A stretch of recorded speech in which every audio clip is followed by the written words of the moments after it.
I've been selling my soul, working all day, overtime hours for bullshit pay, so I can sit out here and waste my life away, drag back home and drown my troubles away. It's a damn shame what the world's gotten to for people like me, people like you. Wish I could just wake up and it not be true, but it is. Oh, it is living in the new world with an whole soul. These rich men north of Richmond, Lord knows they all just wanna have total control. Wanna know what you think, wanna know what you do, and they don't think you know, but I know that you do. 'Cause your dollar ain't shit, and it's taxed to no end. 'Cause the rich men, cause the rich men.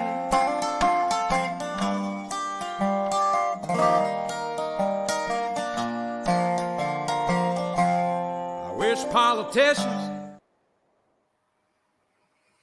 That was Oliver Anthony, overnight sensation. He's in the top 3 spots on the iTunes charts this week with his little-known country. He's a little-known country singer, and the song is "Rich Men North of Richmond." So you guys know I'm not like a huge country music lover, but I like that song, and I like Oliver Anthony. So we're going to talk about him. We're also talking about Trump indictment. We're talking about the Maui wildfires, Obama's fantasizing about men, Treasury Secretary Janet Yellen on the economy, and D.C. councilmen are calling for the National Guard to help with crime. Also, we're going to talk about the Real Housewives of Atlanta and who should pay for the birthday girl.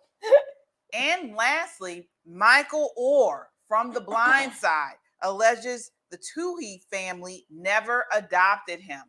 All that and more next.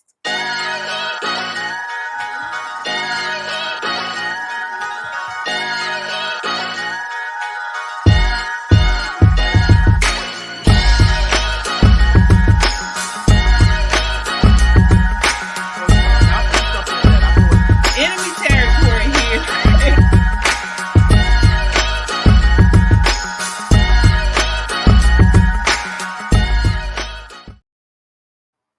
Hello. It is Wednesday and it's time for Pop in Politics. We are talking about the latest in hot topics, news, and entertainment. Tonight we're doing a little bit differently. It's me and it's Shelly E tonight. So Yana and T are out for the week, but they will be back next week.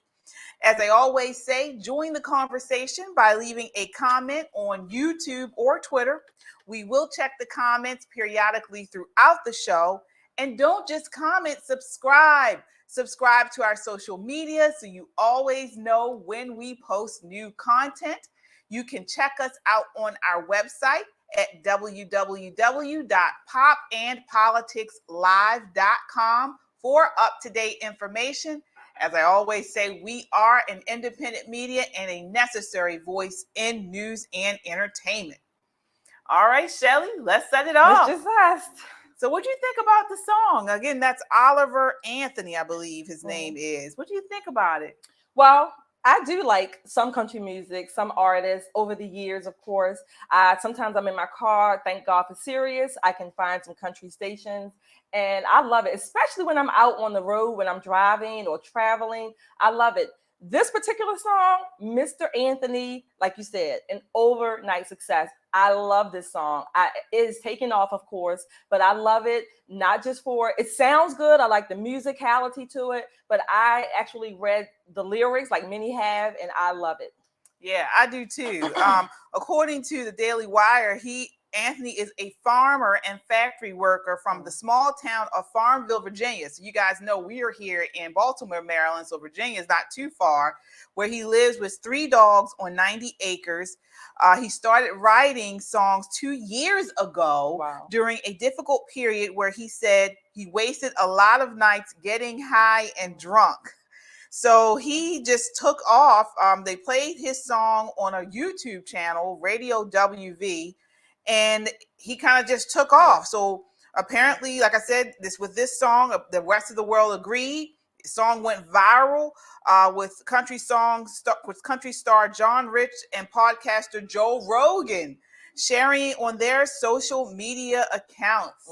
Yeah, Mr. Anthony, Mr. Oliver, I think people are gravitating to this song, number one, because it speaks to the American people. It's not just an American success story about the song, but it speaks to what the heart of America or Americans are, what the heart means to them, what it means to be an American. And it does have that, it gives you that feel for you can, in America, you can start from the lowest of the low. And there's still things that you can do, you can achieve and become an overnight success or a long-term success, however you want to play it. But the key, I think, to this song is that it is brutally honest.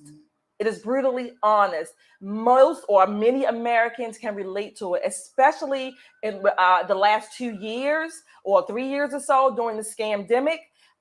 It just speaks to the American mentality, that American spirit. And it's a fighting song. It's like a comeback. Like, we're not going down. We're not going down. Yeah.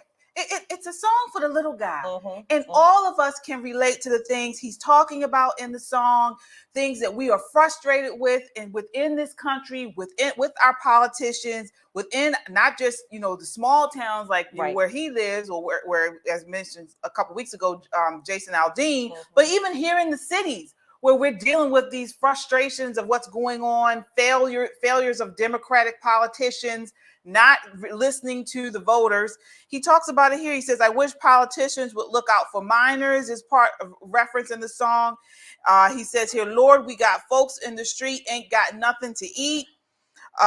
He says taxes ought not to pay for your bags of fudge rounds. He says young men are putting themselves 6 feet in the ground. We've seen over the last several years, these pharmaceutical companies have been pushing these opioids, and they've killed thousands of kids, of youth.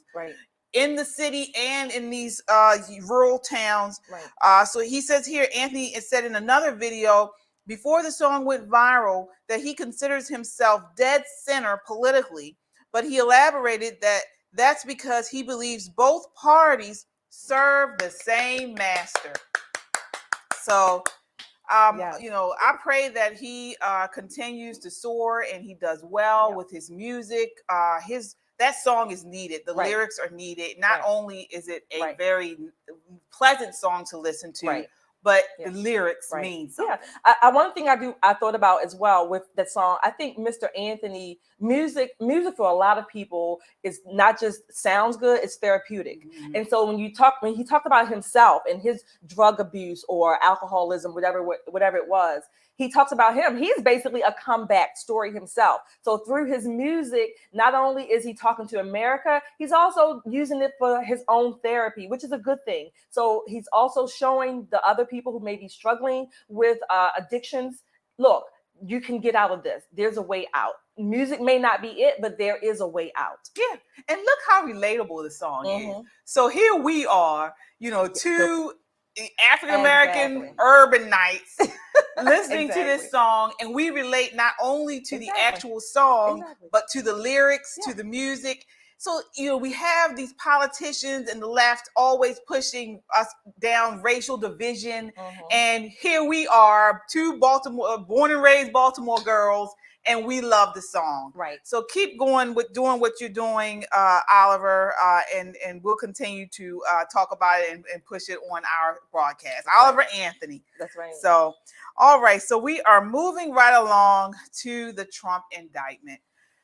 So another indictment, I believe this is the fourth one. According to the Daily Wire reporting, former President Donald Trump and several of his top allies were indicted in Georgia late Monday night by a Fulton County grand jury over their alleged attempts to overturn the results of the 2020 presidential election. Fulton County District Attorney Fannie Willis said the 19 individuals charged under Georgia's RICO Act which allows prosecutors to connect various crimes committed by multiple defendants and argue that they were working together toward a criminal goal, were part of a criminal enterprise. Take a look at Fani Willis at this presser. Today, based on information developed by that investigation, a Fulton County grand jury returned a true bill of indictment, charging 19 individuals with violations of Georgia law arising from a criminal conspiracy to overturn the results of the 2020 presidential election in this state. The indictment includes 41 felony counts and is 97 pages long. Every individual charged in the indictment is charged with one count of violating Georgia's Racketeer, Influenced, and Corrupt Organizations Act through participation in a criminal enterprise in Fulton County, Georgia, and elsewhere to accomplish the illegal goal of allowing Donald J. Trump to seize the presidential term of office beginning on January 20th, 21. All right. So again, that's Fani Willis, Fulton County DA. So, Shelley, I mean, when it comes to analysis of all of President Trump's legal liabilities, are conservatives in a state of denial? I think conservatives are, or Republicans, conservatives, I think we are in a state of confusion right now. I don't think we know what we should do. We can talk about Fani, Miss Willis a little bit, but I think we really need to get our heads on straight. We really need to figure out what it is we're going to do, what we want to do, and how we're going to do it. Yeah, and like you mentioned, that was Fani Willis, and as the tape was playing, I was mentioning that, you know, before I was comparing her to our former district attorney, Marilyn Mosby, last year, because Fani seemed like, you know, this type of DA that was actually about law and order. So we were seeing all these rogue prosecutors, these social justice prosecutors at the time across the country, but she was really hard and tough on crime there in Georgia. Right now, she's putting she's got the cases against those rappers and the gang members, and she took some flack for that. But now we have her doing this. So when Katie and I are talking about Miss Willis, she's right. She's saying one of the things I want to mention that number one, as human beings, none of us is all this or none of this. So we can run the gamut across the human spectrum, whatever that may be, for good or bad, and a little bit of in between. None of us is, well, except for murderers, I'll say, and pedophiles, but none of us is really all bad, and we're certainly not all good. That's number one. Number two, any political position, elected official, appointed official, is and can be ripe for corruption. Period. I don't care what party you're in, you're not immune from that temptation and or the influence of being corrupted or participating in corruption. Miss Willis, yes, she did good with prosecuting the gangs and the crimes in Georgia in that sense. But this particular prosecution or indictment, I should say, in my never to be humble opinion, it is part of the political witch hunt for Donald Trump. And I always give this disclaimer. So some of you might say I'm biased. I am, because you're biased too about whatever it is you want to be biased about. I admit mine. I did vote for Trump twice. And if he is the nominee, I would vote for him again, because I will not vote for Biden or who I think is going to be the nominee, Gavin Newsom. Yeah, I mean, and I think that's what a lot of conservatives, you know, are thinking, and we hear it a lot in conservative circles right now. It's unfair. You know, I agree totally with that. This is the fourth indictment, I think, within this year. Yeah, in like about 4 months, I think. Right. Okay, 4 months, and it's unfair. It's the deep state. It's going after the opposition party. They want I think they actually want Trump behind No, bars they want at this him point. dead. Yeah, maybe. They want him dead. So we're also, you hear within the Republican circles, we're opening Pandora's box. So, we have the left doing this to Trump. Now, we're probably going to see DAs, conservative DAs all across the country do this to leftist or Democratic politicians. So again, we are opening Pandora's box with that. But I mean, it is what it is. I mean, this is what they're doing, and this is what we have here. So my question to you, is Trump still the best candidate to beat Biden? Oh gosh, that's a good question. I don't know if he's the best candidate to beat Biden, but I think he is the best candidate that Republicans have or will have. Whether or not he beats Biden, I don't know. I don't have a crystal ball. I wish I did. And I certainly hope he does if he is the Republican nominee. But not only do Republicans, like you're saying, they're going to start doing this back and forth. See, this is the problem. This it's bigger than just the next election, although the next election is very important. It's beyond this, the long term for our country. Where does these indictments or this type of behavior, this type of corruption, these witch hunts, they leave our country in a less secure, less stable situation for the long term, even if no matter who's elected next in 2024. It's not good for our country, this atmosphere. Again, and it's both sides, because the Democrats or the left couldn't do this, in my again, never to be humble opinion, if the Republican side were not just laying back and letting it happen. Yeah. I mean, it's definitely a sad and unfair, and it's, I think we're all upset about this.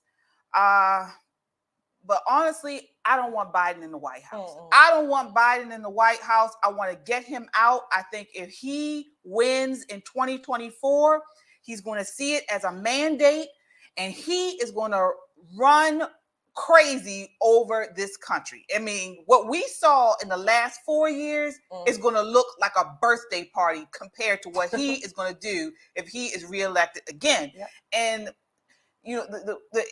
I'm uneasy because I'm not sure Trump can beat Biden. Now let's look at this. So his legal schedule within the next couple months leading up to the 2024 election, he's going to be in court for the next year. Right. We have here January 15th and January 29th. He's going to be in court for his defamation case. May 20th, he'll be in Florida defending himself against the criminal allegation that he mishandled classified documents. January 2nd, 2024 trial date for the case involving the former president's conduct leading up to and culminating in the events of January 6th. He is going to be in court for the next year.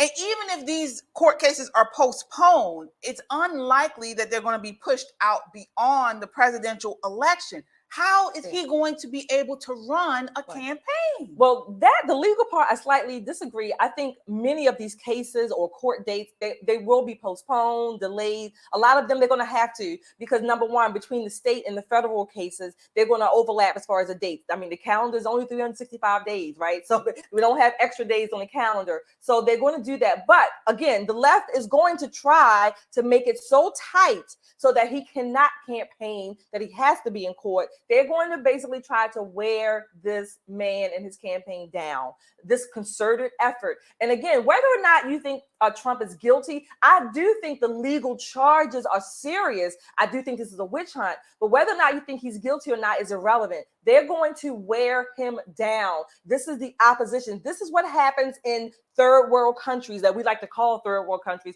Well, hell, we are pretty much on par with them now with this kind of conspiracy, if you want to call it, corruption, witch hunt that we have going on. Yeah. I mean, are you guys ready for the 24/7 footage of Trump trials within the next year? I mean, voters are going to be bombarded with evidence going throughout these trials, not only for just Trump, but now with this RICO case, he's indicted Rudy Giuliani, all of Trump's lawyers. All of this is going to be dragged across our TVs. I mean, this is going to make January 6th look like a 30-second meme. Right. Okay, the stench of Trump's legal woes will linger in voters' minds like a turd in a porta potty. Right. How are independents going to actually think about voting for him? Well, again, to your point, KJ, again, Trump is the issue, and this is what we talked about earlier. Which he shouldn't be. He shouldn't be. But why and when are Republicans going to put up the ante for their candidate? We don't have another candidate who garners the attention, the command of the audiences like Trump does. Where are we? What are we doing to counter this? Trump, whether you're for him or against him, he is consuming the energy in the room, and Republicans don't have a viable alternative. What are we going to do? Well, I mean, it's a couple things we could do. I mean, if the country needs to be put first. The country needs to be put first. And I think that some of these candidates within the primary need to drop out. I think if we didn't have such a large pool, then if it was just, maybe DeSantis and Trump or whomever, it would narrow down and it would at least get closer and closer. Now, we're still early. It's still early in the primary. We're about to have our first debate. I mean, Trump is not doing that. But my question is Trump putting the country first? Wait a minute. Is he putting the country first by continuing to run? Wait a minute. You just said these other candidates should drop out, or some of them should. Well, then that's not Trump's fault that they have not dropped out. If they need to drop out, and I agree with you, I think some of them, Tim Scott, Nikki Haley, maybe Chris Christie, possibly. If DeSantis is going to be the next anointed and or appointed Republican candidate that takes the helm, then DeSantis, number one, needs to step up on his own accord. He needs to be the man, the man of the hour, the man of the country, and he needs to step up his own account. Trump has his own problems. Whether or not he steps down, which I doubt it, is a whole separate issue. The other Republicans, as a party, we need to step up our game to present alternatives. Well, I mean, I personally think we have a very good slate of candidates. Okay. I do. I think we have a very good slate of candidates, but I feel like no one is putting the country first. And I don't feel like Trump is. I mean, look at this. So the entire next year will be taken up by his trials. He's already using campaign money to pay for his legal issues. This money is going to be needed for the Get Out the Vote campaign. We got to beat them with these mail-in ballots. We got to get out the vote across the country. We do see DeSantis show within Florida that he was able to flip the state. He was able to get out the vote. He was able to bring over independents and Democrats to the Republican side. He's a younger man. We are not giving independent voters an actual choice. We have two 80-year-old men. Now, mind you, Trump is much more energetic. Yeah. He's much more better display, but still, he's an 80-year-old man. He'll be 80 when he runs. Biden is 80. He's got legal problems, whether you think it's unfair. I do believe it's unfair. I think it's a witch hunt, but he's got legal issues. I don't understand why he's running. I really don't. I understand why he's running. I think for two reasons. I think he wants to, part of it is that it's him, it's about himself. He wants to, renovate, reignite his campaign that he lost. Okay, and what's that got to do with the country? That doesn't. That's about him. Number two, well, let me stay there for 1 second. That's about him. But every presidential candidate has a part of their candidacy that's about them, is why they're running. Yeah. Everyone, that you have to. I agree. Not all of it, though. Not all of it. But secondly, I do think he has the country's best interest in some ways. Again, however, I'm not going to put this on him to blame him for running, to say that the other candidates who don't drop out, or that he's blocking the other Republicans. No, DeSantis, if DeSantis is a man, he won Florida. Yes, he did a great job in Florida. Well, then step up your game, DeSantis. The country needs you. If we're not going to choose Trump, and he's not going to be the candidate, whatever, fine. Then DeSantis step up. Vivek step up. Tim Scott, Nikki Haley, Chris Christie, step up and don't just show Republicans, show the country what it is we're offering them so that they can have a viable choice and make good decisions, not based on Trump, but on what you are offering on your platform. So, and I happen to believe, again, I think Biden is going to be somewhere laid out, somewhere on somebody's stretcher, not dead, but somebody's stretcher with some morphine or something pumped up into him. But I think Gavin Newsom is going to be the Democrat nominee. I honestly believe that. I could be wrong, but nevertheless, for Republicans, we take responsibility for ourselves and step up the game. Yeah, it is. What do you mean step up? I mean, you have people that are obsessed with Trump. Republicans too. That's what I mean. Yeah, Republicans and Democrats. Not only that, but they're not thinking rationally, and it's not even about winning. I mean, I talk to Republicans across the country. Oh, you mean, okay. Republicans don't talk about winning. They talk about Trump's vindication. Well, then why is that Trump's fault? Then that means Republicans need to change their mind. Yeah. That's not Trump's fault. Right. The Republicans need to change their mind, change their mindset, and put the issues. Economy is always one of like the number one. Nothing can talk. Listen, yes, I agree with you there, but it won't get talked about. Biden's failing economy won't get talked about. That's our fault. Afghanistan and his terrible pullout and 13 people who lost their lives won't get talked about. The border won't get talked about. Mm-hmm. We are going to be talking about Trump for the next year. Nothing else is going to be able to get in a conversation, and this is not what we want. If we want to get independence, if we want to get some Democrats back over to the Republican side, I mean, I don't see how we're going to do it with Trump. I really don't. I really don't. And believe me, when I say this, I voted for Trump before too.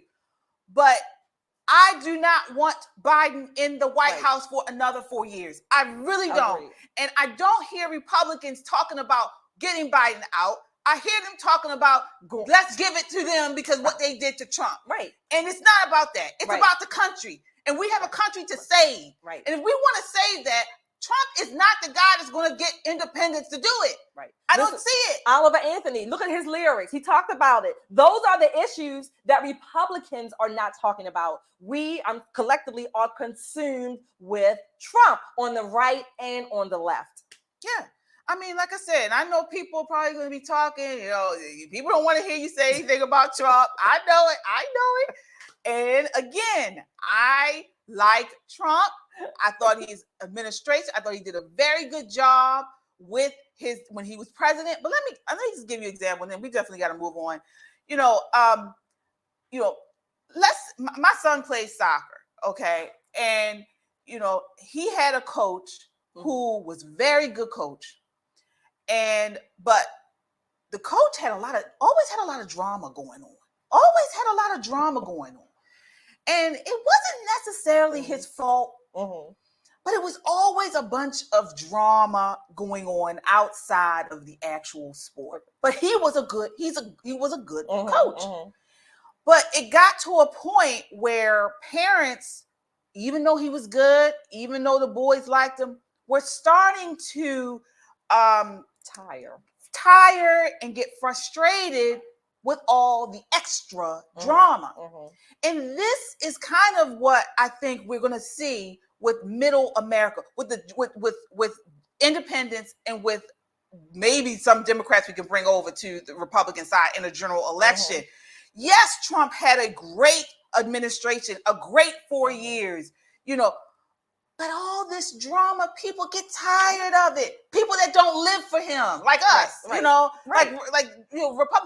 People that just want to stop paying all this money. We want to win. People who want gas, down. People who want the border, our border control. People who want to, they don't want to hear about all these court cases. Right. And they're just not going to show up. Right. And I think we were talking about this earlier as well. There are Republicans who are saying if Trump is not the guy, they're not going to vote. Yeah. They're not going to show up. I mean, that's what Hogan did here in Maryland. Yeah. He alienated a lot of people in the party. And that's what happened in Georgia back in 2020, right? Republicans didn't show up. And look who we have as a senator or whatever. You got Warnock. Warnock, right. We got Warnock. So I mean, this is where Republicans, this is how a part of us, again, we have to take self-accountability. Why are we not going to support our candidate if it is not Trump? Whoever it is, we still need to show up, and independents need to show up. Hopefully they will vote for the candidate that we nominate. But if we don't show up, then it's still not a win. It's not. It's not. So we'll see there. Like, again, we have the debate coming up here in the next couple of weeks. I think it might be next week or the week after. I think it's next week. Yeah. So we're going to watch it. I don't think Trump is actually debating. I hope he does. I hope he does too. But it would be really nice if he did.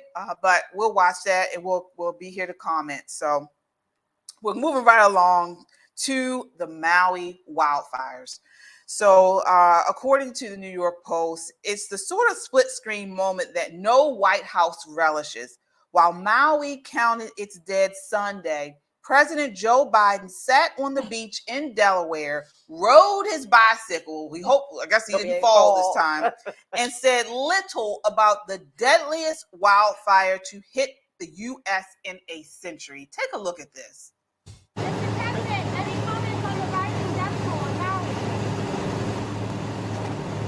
Come talk about the Hawaii response, Mr. President? Time for the morning buzz, and that was President Biden dodging questions on the deadly Hawaiian wildfires. Biden seen relaxing on the beach during another weekend trip to Delaware as the fires were raging out of control.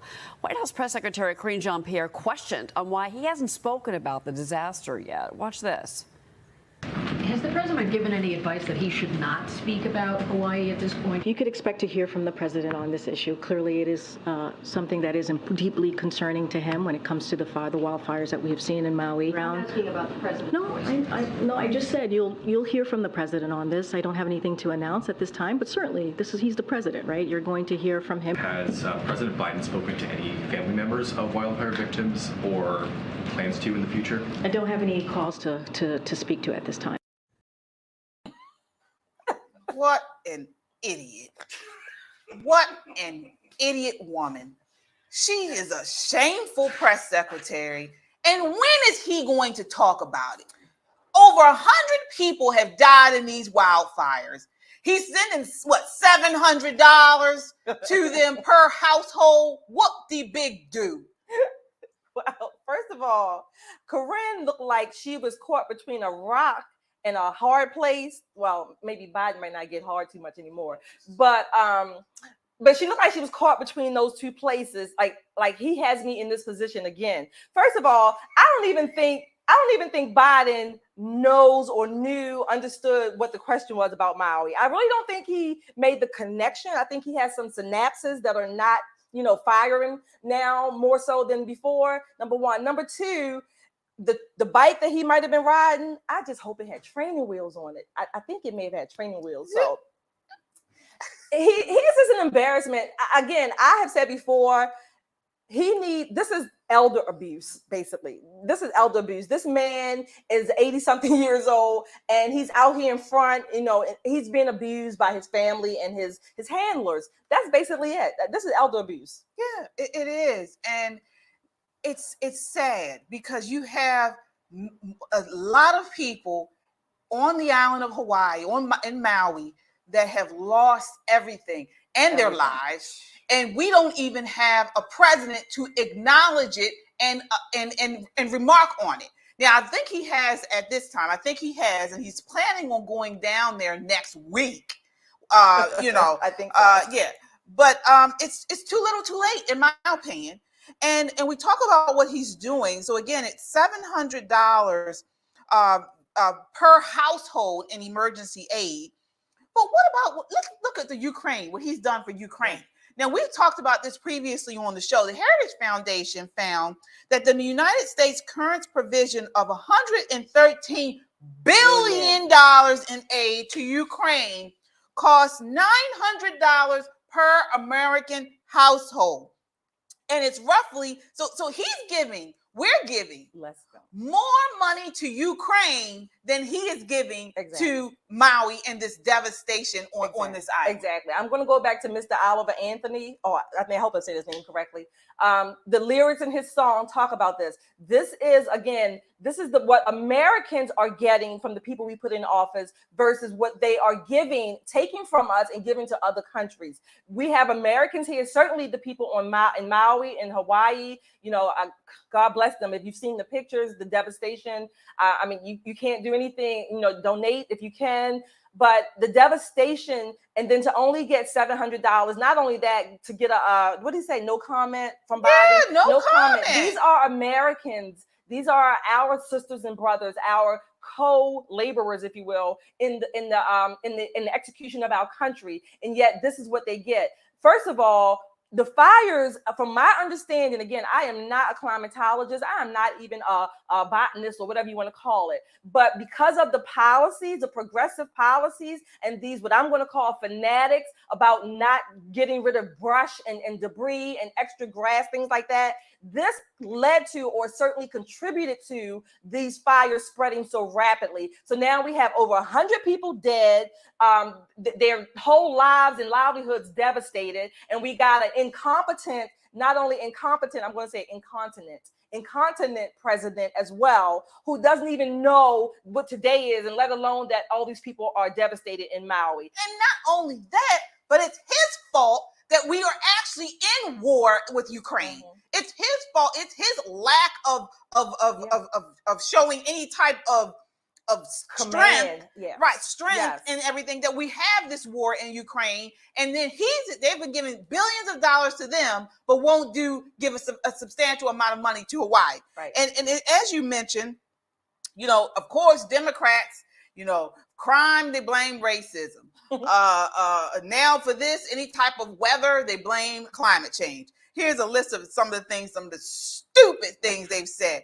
They said, heartbreaking fires in Hawaii. Scientists are clear the climate chaos wreaking havoc on ecosystems everywhere is the new norm. Senator Jeff Merkley, Democrat in Oregon. We need to take action immediately or else it will get even worse. Then they said, the wildfires raging across Hawaii are a devastating view of our planet as we fail to adequately address climate change. Oh my God. Senator Dick Durbin, Democrat in Illinois. It's amazing how these people can almost instantly hone in with lasers, hone in on what the cause or what the problem was when it fits their political agenda, right? But again, overlooking the actual devastation, the policies that led up to this particular wildfire and more in our country. As I said, a couple weeks ago, and I said on my social media page, progressive policies pulverize the people they purport to protect. Absolutely. You can use that in any progressive policy, take it to the bank, except Hawaiians, Mauians, you might not want to take that $700 check to the bank. Well, according to the Washington Examiner, failure to adequately manage invasive species is what caused this. So by trying to exploit this tragedy to push their climate change agenda, Democrats are making it harder to get the policy changes needed to actually reduce the chances of this tragedy. Again, for decades, Hawaii was dominated by large plantations of sugarcane and pineapple. Again, like you mentioned, they weren't clearing out these new grass types of species. Everything was overgrown. They suck up a lot of water, and they're very flammable. Mm-hmm. So this was all this was brought to their attention back in 2020, and they brushed it under the rug. Right. They brushed it under the rug. Right. They failed to actually act because they're always trying to push some type of agenda, and they say that's the real reason, and it's not. Right. It's not. What I don't understand is, and I think I probably do if I thought about it a little bit more, how is it that we can bail out the banks? We can send PPP, whatever payments almost virtually overnight to companies and corporations that really have more money than you and I will ever have. But yet we only get $700. What the hell are they supposed to do with it? I mean, if you look at the devastation on Maui and the pictures, what the hell are these people going to do with $700? $700. It's $300 to go to the grocery store nowadays. In Hawaii, $300 to go Right. make a full grocery Right. for a family of 3. Hawaii and you was giving them already- $700 and they done lost everything. Hawaii was already expensive. I was in Hawaii over 20 years ago, and just going to McDonald's to buy, I literally bought a Happy Meal because that was the cheapest. A Happy Meal at that time was over $11, $12. Right? It's not happy. It's not exactly. No. I wasn't happy. No. Yeah.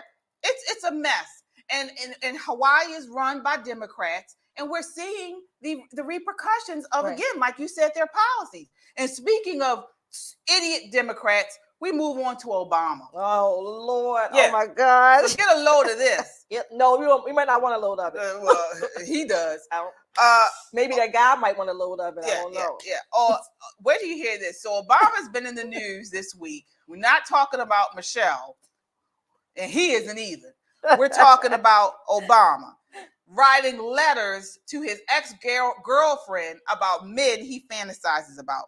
Here, New York Post reporting, former President Barack Obama wrote out his own androgynous mind and making love to men daily, but in the imagination. According to a redacted portion of now notorious 1982 letter obtained by the Post. The more than 40-year-old letter to an ex-girlfriend recently resurfaced after Obama biographer David Garrow gave a long and winding interview on the one-time commander-in-chief. He quotes, "In regard to homosexuality, I must say that I believe this is an attempt to remove oneself from the present, a refusal perhaps to perpetuate the endless farce of earthly life. You see, I make love to men daily, but in the imagination." Obama, then 21, wrote to Alex McNear in November 1982. So he's not the first black president. He's the first gay president, and we know that by his policies. What are your thoughts here, Sean? Well, first of all, Clinton was the first black president. Y'all know that? Clinton was the first black president. That's what they said. I can't. Number one. Number two, this is not androgyny. This is just called gay man, homosexual. They want to just call it what it is. Number one. Number two. Number three, I don't know any straight men, heterosexual men, that fantasize about making love to another man. I don't know any. Maybe statistically speaking, there might be one probability, maybe permutations, maybe, but I don't know any straight men who fantasize about making love to other men. No. Yeah, unless he's a freak. I mean, the freaks come out at night, they say, but this is, I don't even, at first when we heard about this, we didn't really want to talk about it because it's just like, who cares really? This isn't news, I don't think, because a lot of people kind of, it was rumors that he was bisexual or that he was gay. But the thing about it that's really telling is, again, we had this president who was the first president to, he brought in gay marriage.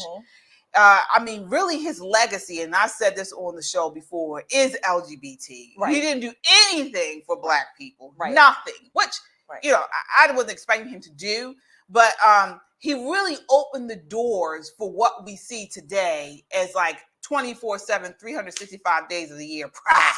I'm going to speak or say the famous 13 words, and the crowd roared.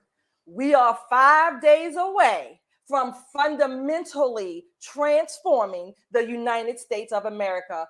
I give you Barack Obama. And the crowd was all cheery. Nobody, I'm not going to say nobody, I did, and many others on my side thought about what those words actually meant. See, again, words sound good. And when you're caught up in the moment, you're cheering and shouting and supporting. You might not think about what they mean. But when you step back, take a breath, and you analyze what the words really mean, this is called fundamental transformation. And we are living it right now. Yeah. Absolutely. I want to acknowledge we do have a super chatter tonight. Thank you so much.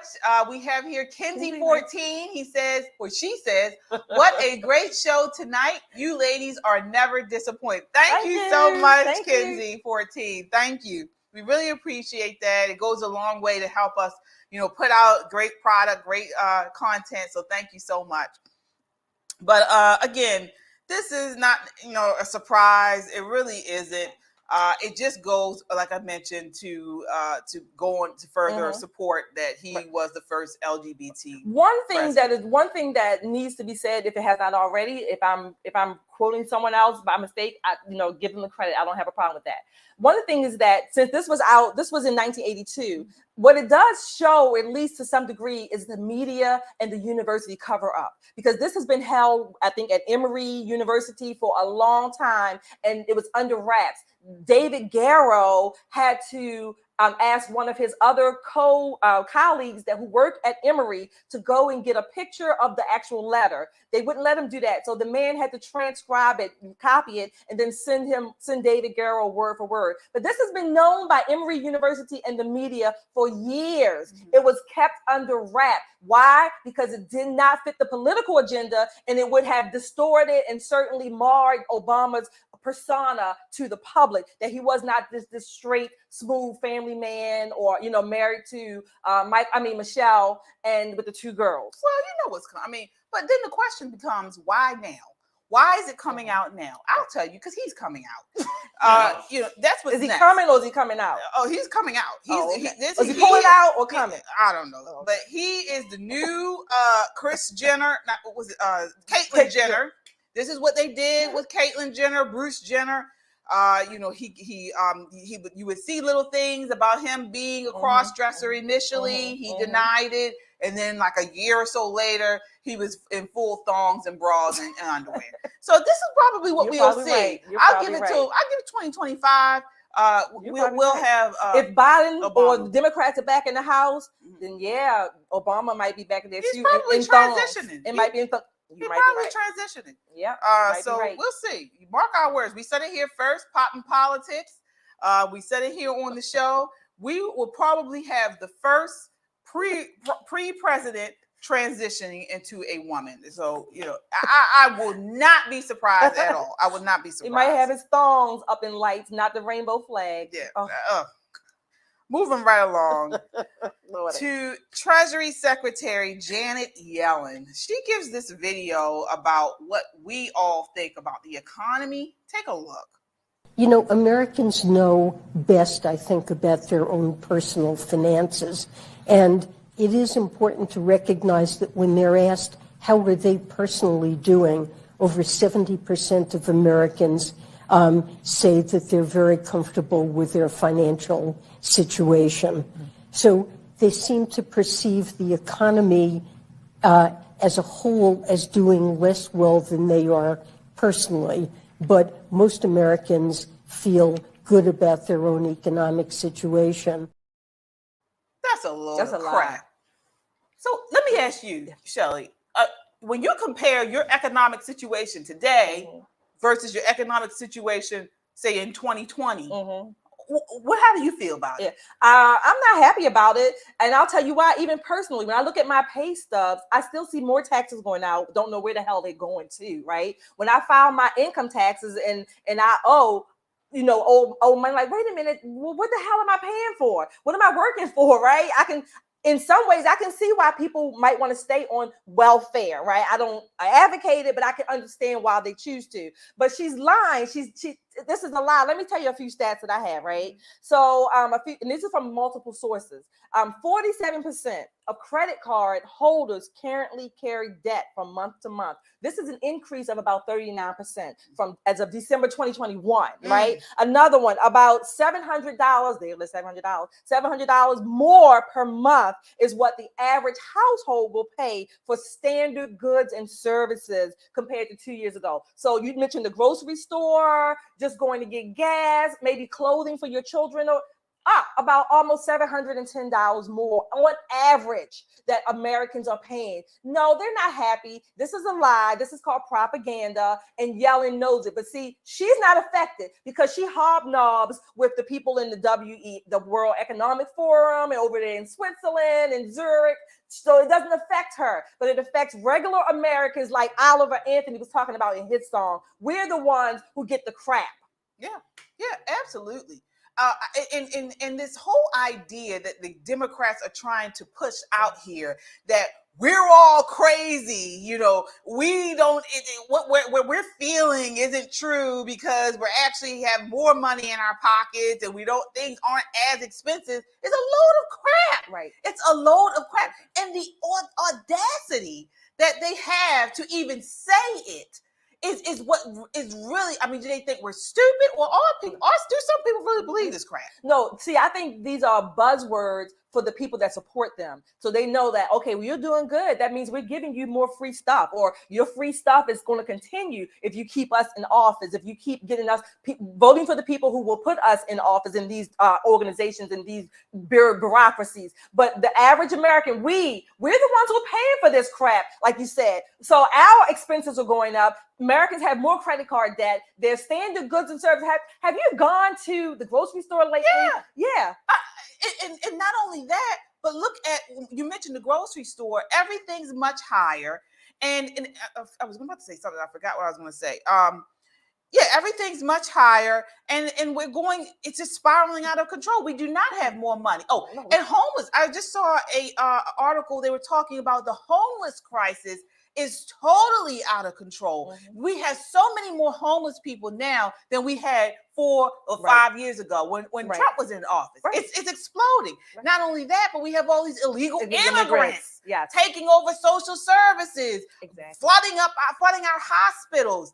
This is all part of the economy. What are they talking about? All part of the economy. They're talking about, again, their own little ilk and their carve-outs for themselves, that they're not affected by this. But again, we talked earlier, KJ, about Mr. Anthony's song. We talked about the Republicans. These are the issues that Republicans need to talk about, because this is where the rubber meets the road. Forget Trump and all of his woes, whether or not you like him. You might want to, take me to task for that, whatever. But these are the issues that affect real people in real time, in real life. This is where the money and the rubber meet. When you go to the store and a bottle or jar of peanut butter is about triple what it used to be maybe 2 years ago, even before, then you need to ask yourself, who the hell am I voting for? And why are these things still going up? What am I getting for it? You can hardly feed your family. And these are people who are working, who are trying to do the right thing by their families and by themselves. They're not even on welfare, but we are paying the gist for this poor economy, the incontinent president, not just incompetent, the incontinent president, and all of these propaganda people who putting out this crap and lies. This is what we get. Shelly E. wins. Flawless victory. Fatality. And to me, it's by design. It's by design. And we were talking about it last week, how they're trying to create a renter nation, how they're trying to get rid of the middle class because they want us all government dependent. They want us all reliant on the government to pay for our groceries, to pay for our gas, to pay for us to our place of living, where we live, to pay for our medical care. They want us dependent so they can create a socialized society. Exactly. And if we're all dependent, these little buzzwords again, diversity, equity, and inclusivity, and everybody's equal. Well, we'll all be equally piss poor. We'll all be equally hungry with rationed food and ration tickets to go and get your health care. That's what it'll be. So this idea, we will be equal in that sense, piss poor, but the Yellens and the incontinent Bidens and whomever else, even on the Republican side, they won't be affected by this. And we'll be sitting here eating fake meat. Exactly. That's what they're trying to do. They're cramming this fake meat down our throats, and it's Beyond Burgers and it's fake corn and all this stuff in our small cars, small houses that we rent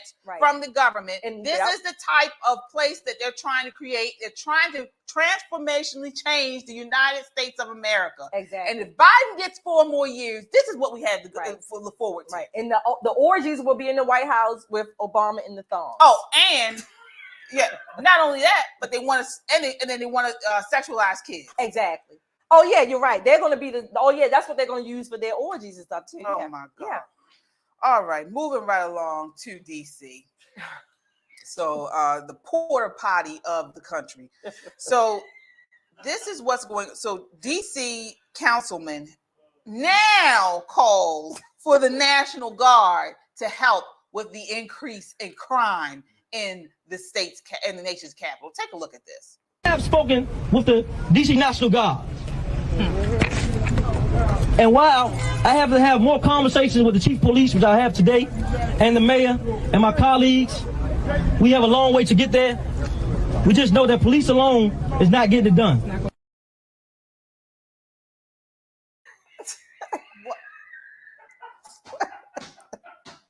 What is it? You see this idiot. So, and I don't mean to call him an idiot. I feel badly for them. I feel badly for them because Trump was pushing the National Guard, 2020, 2021, and he was ripped for it. He was ripped. In 2021, and you know DC defunded the police. BLM all in the street. Remember they had the big DC actually defunded the police. According to WDC 9 News, nationwide calls in 2021 defund the police. Remember, shine the spotlight on police budgets across the country, including DC. June 2020, local news headlines from multiple outlets in the district were proclaimed that the DC Council was cutting $15 million from the DC police budget. That news was met with cheers. Cheering in the streets from local demonstrators protesting the killing of George Floyd in Minneapolis. And they did it. Yep. They cut the budget. Now, they didn't cut it by $15 million. The operating budget was it was cut by $10 million. So they did cut it. They cut the budget. And now Four Eyes is crying because they got people raping, killing, and mugging in DC. Right. So let me say this again. We're not mocking the victims of these crimes. They are real lives, real people, right? So they shouldn't have to go through this. But again, the progressive policies and the people that are in office are literally destroying them. They are contributing to them being victims. The National Guard should have been called out years ago. Call the National Guard here in Baltimore, in Prince George's County, across the United States, in LA and other Seattle. They should have been called out. But these are the same people who said, oh no, the police are racist and they don't have our best interest and they need to be in the community. Well, guess what? The police have families and lives too that they want to go home to. So they said, the hell with it. You don't want our protection? Leave it to yourself to destroy yourself. That's what they're doing. Now they're calling for the National Guard, which I think they should have, but don't pretend and act like you didn't contribute to the damn problem in the first place. Yeah. And I want to read this to you. Again, this is according to DC 9 News. The police budget went to a final vote in front of the full DC Council. This was back in 2020. The council ended up shifting management of a $23 million school security contract from DC Police to DC Public Schools. That shift did in fact leave MPD's final approved budget number less than the year before at $545 million. So we can verify, this is according to the news, that yes, MPD's budget has been cut by millions in 2020. This is what they did. The DC Council cut the budget. And last time I looked, many people in the DC Council look just like you and me. Absolutely. And now you have Howard University, which is a good university. It's a good college. It's an HBCU. The students at the school are being mugged, robbed, and stabbed by local people in DC. This just happened a couple of days ago. It was all over the news. They are out there stabbing college students because it's so out of control crime in DC. Well, just like here in Baltimore, our murder rate, I think we're down, I think the mayor said 24%, about 0.25%, right? And then, but even though we're down in crime, murder, at least overall, most of the murders are still young people, like 18 and under, 19 and under. So there's an increase in that. So we're seeing young people slaughtered. Again, I'm going to add this, mostly by people that look like KJ and myself, and at least in the inner cities, at least in Baltimore, and at least in DC. So there's this, and again, the people who are in office look like us too. So there's something that we need to step back and think. it's not just race that's important, but who are we putting in office and what are they advocating? Damn it, we need the police. If we need the National Guard, let's get them too, because people's lives are literally at stake. Right. And another thing, we have once again, they're using these tricky words, these tricky buzzwords. So this is the thing here in Baltimore now. They're talking about how crime is down. But we had a record year of murders last year. I mean, I wouldn't be touting the murder rate is down when last year we had over 300 murders in Baltimore City. It was a record high. And that was the eighth year, good. Right? And that was the 8th year. Yeah, 8th year. It was the 8th year of over 300 murders. And now more young people are dying, are being murdered. Right. So this is not good. Right. It's not good. It's not good. And this again, like Janet Yellen. Oh, you think that you don't have enough money, but you really do. The economy is good. The same thing. Oh, murders are down, but you're comparing it to a record year. That's not good. Well, who said this? Was it Klaus Schwab? Or I don't know how you say his name. Schwab. You will own nothing and be happy. That's exactly what the plan is. They want to take away everything again, make us all equal, equally poor, equally unhealthy, equally hungry, with standing in ration lines, and we will be happy about it. Not you're going to feel happy on your own accord. You're going to be mandated to feel happy. Yeah. We're moving right along. A little on a lighter note now. Still talking about commodity economy. We're talking about Real Housewives of Atlanta. So I don't know if a lot of you guys watch this show, but take a look at this clip. Just a little much for anybody to think that they were going to come to my birthday party and not bring me a gift and not do this and not do that, and then you think you're going to get your meal paid. You know, we're not married or anything like that. Y'all not been together that long for him to pay the bill that we have for the whole table. I have not been to dinner with anyone whose guy paid for me, period, by myself. Any of you guys. Typically, when it's a birthday party, people chip in. People chip in. Let's push through. Let's push. Yeah, people can chip in for the birthday girl.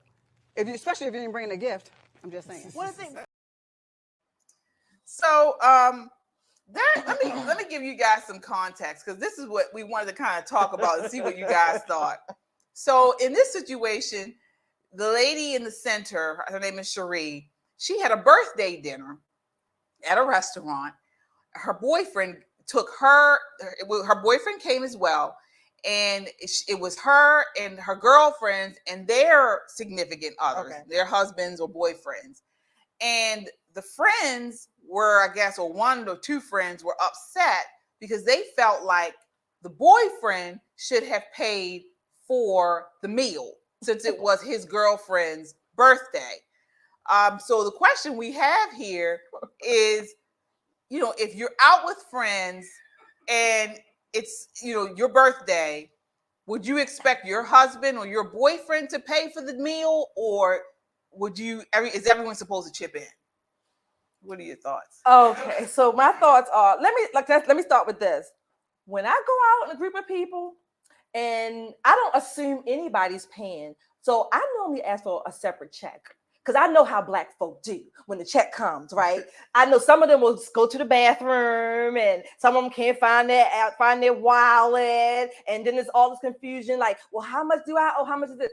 I usually ask for a separate check, so I know how much mine is, and I got that. That's number one. Number two, if you invite people to a party, I guess they were having. It was a restaurant, so it wasn't a party. It was they went out to dinner at a restaurant, and it was Sheree's birthday. I don't think you should make assumptions. I think you should be prepared to pay. Well, yeah. You should be prepared to pay for your meal, and if it's a birthday person, you might want to chip in. Everybody chips in to pay for the birthday person's meal. I don't think it should be assumed, but I don't think you can demand that your boyfriend or husband pays for everybody. I think that's a little bit outrageous, and I'm not. Yeah, well, they weren't demanding, but it was an etiquette. They're saying there ain't no etiquette. That's cheap and that's bull. Yeah. That's cheap and that's bull, and it's arrogant to assume that the couple or the man is going to pay for everybody that shows up. No, if you don't want to go, if you can't pay, then don't take your ass down. Right. Whatever, or at least have money in your pocket, your credit card. The one we just talked about where people have debt month to month.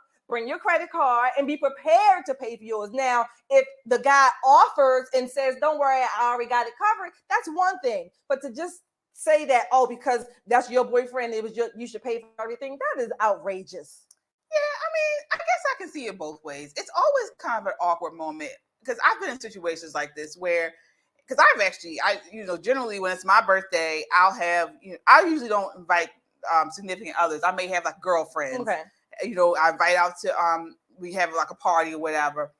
But my thing is, if we're going to a restaurant and it's my birthday, I think that if you don't bring a gift, then I think and when I say expecting, I'm not saying, because I always have money, but I'm saying etiquette is you're paying for the birthday person, I think. And I have been in situations where, like if I'm somewhere and my husband, we all out for dinner and we have all my girlfriends there, he feels obligated to pay. He does feel that sometimes because it's just, I don't know, it's like the man. Typically speaking, if the host I was looking this up, if you're the host and you're inviting people, the assumption is that the host pays, right? I don't go with that assumption, number one, because I don't know what people's budget is on their own. I don't go with that, number one. I'll be damned. But I think there's a difference between, let's say you invite people to a buffet, right? Then most likely the host has already paid for those people, that buffet. So then you come enjoy the meal, enjoy the fellowship, the camaraderie. It's already paid for. But if it's going to be sort of an a la carte or you order off the menu, I go with the expectation of paying for my own. If it's offered that someone has paid it or picked up the tab, then that's fine. But I don't make a demand or I don't get upset. I don't even think that as a grown folk, somebody has to bring you a gift, KJ. I mean, again, no, I wouldn't say you have to. I don't think you have to. We're talking about etiquette, and I'm thinking like at least a card. If you're going out for somebody's birthday and it's their birthday, you bring a card or something like that. Again, this is etiquette. I mean, I'm not saying you do this every time. I got it. But it's just But that was an interesting little clip. But we're moving right along. We're just be prepared to pay for your meal. If it's a gift that somebody's paying, be gracious and thankful, and keep on going. Yeah. All right. So moving right along, this is actually breaking news. According to ESPN, we're talking about the movie The Blind Side. So you guys remember that movie? Retired NFL star Michael Orr, whose supposed adoption out of grinding poverty by a wealthy white family was immortalized in the 2009 movie The Blind Side, petitioned the Tennessee court Monday with allegations that a central element of the story was a lie concocted by the family to enrich itself at his expense. So he's taken the family to court. He alleges Sean and Lee Ann Toohey, who took Orr into their home as a high school student, never adopted him. Wow. And he's taken them to court for millions. What do you think about this? Did you see the movie? Yeah, I saw the movie. It was a really good movie, a really good story. Talking about another come up or comeback story, in America. This is really sad. It's very disheartening. So far, at least what I've read and to my limited understanding, it sounds like the Tooheys are not disputing the fact that they had a conservatorship. They're not disputing his claim. So why it was portrayed as an adoption, which was totally misleading to the public, let alone apparently to his understanding as well. I mean, it's really sad. It's disgusting in a way. If they only sought this guy out to use him for his sports or athletic abilities and to make money off of him. That's really, it's really sad. It's really disheartening. Yeah. Something in the buttermilk ain't clean. I don't agree. I don't think this is, something's not right with this. First of all, full disclosure, I am not a Sandra Bullock fan. I didn't like the movie. This is me. But I know the story. They adopted or took this boy in at 16 years old. He is now 37. Why on God's green earth is he coming out with this now? Well, KJ, I'm going to give him some credit. Number one, he was 16 and he was in the foster care system for a long, so he aged out. Number one. Number two, again, this is my understanding. And that's another point for them, right? Taking him in. Well, right. I'm number two. This is my understanding. Again, I don't have any legal insight into this, but if as it's being portrayed by him, or at least allegations that they really just sought him out to make money off of him. How did they make money off of him? Because of his athletic abilities. They didn't know that when he first got. Well, I think he did have some athletic abilities that he may have known about, but they exploited them, right? And to keep it covered all this time that he really wasn't adopted. I also think that Michael Orr has some delayed functioning. Well, he delayed this lawsuit. Yeah, I think he has some delayed functioning, some things going on up there. But it's not. It may be iffy or whatever why he's just coming out, but apparently he didn't make money from his movie using his likeness and his image. He hasn't made money all this time. But guess what? It seems like, again, allegedly, the Tuohys knew all of this even before the movie was made. So why didn't they come forth and say, no, we really didn't adopt him. We only have a conservatorship. I don't know, but I mean, firstly, they were well off when he came, and they're even more well off now. Well, not necessarily. They did come out with a statement. They said Sean Tuohy told the Daily Memphian website that he was stunned by Orr's allegations and said the Tuohys didn't make any money off the movie. That's only a share of proceeds from Michael Lewis's book, which was the foundation for the film. Now, what I read was that they still get royalties from the movie or from the videos, whatever. They still get about almost 3% because they get it. So they still have that coming in. I also read that they have donated some money to their foundation or something. But even the son, the junior, SJ Junior, whatever they call him, he said, apparently, again, he's saying that what Michael is saying, I'm paraphrasing, what Michael is saying is true because it came to his light as well. Mm-hmm. So again, there's some shenanigans going on here. I'm sure there's much that we don't know. Yeah. But at least right now, the Tuohys themselves, the husband and wife, have not denied Michael Orr's allegations. Okay. Well, I mean, like I said, it does seem first, whose story is it really? I mean, it's not so much his story. I mean, I think it's a shared story that they took him in, and so they should have been compensated for something. I mean, but these people, again, he was 16 years old. Okay. They did take him in. They provided him a roof over his head, a good life. Must have been good because you wait all this time to file a lawsuit. I think he's been having some problems. 40 years old. I think they've been having some legal problems and family problems for a few years now, even before this lawsuit came out. He was too. Well, I don't know if he was too, but they've been having some problems. I think ultimately when there's a lot of money, we in general, we need to be careful about what our inclinations are, what our motivations are, and that we're not using people just so we can make money off of them. Just be honest up front. I don't care if the Tuohys got money, but I do want Michael Orr to get money too, since it was a story about him, like you said, the shared story. I mean, damn, it's a $200+ million in royalties. There's a lot to go around. Well, we'll see. I guess you said it's definitely more to this story. Yeah. I think something's fishy on Orr's part, but I could be wrong. We will definitely continue to follow this story and find out. All right, so this brings us to the end of the night. Wow. Thank you so much for watching. So any final thoughts before we go, Shelly? My final thought is, we talked about earlier, I want Republicans need to step up their game, and I don't want to see Obama in a thong in the White House. Oh, I don't think anybody wants to see him in the White House, in his house, in nobody's house with a thong. Yeah. My final thoughts are, we need to put the country first. Mm-hmm. We must, Republicans, independents, we must put the country first. What is the best outcome for our country? And which politicians are talking about the country? The country. Right. And I have heard all of them, especially on the right, talk about what they're going to do and give their spiel, who is talking about the country? Because that is what voters, not Republicans. I'm not really worried about Republicans.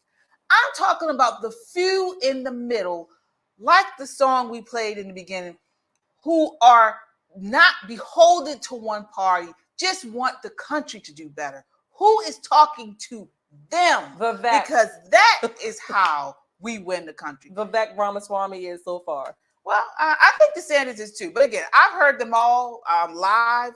I have heard them live. And I do like DeSantis. I think he's done remarkable for Florida. Make America Florida is what I say. So we'll see. But we're looking forward to debates. So, all right.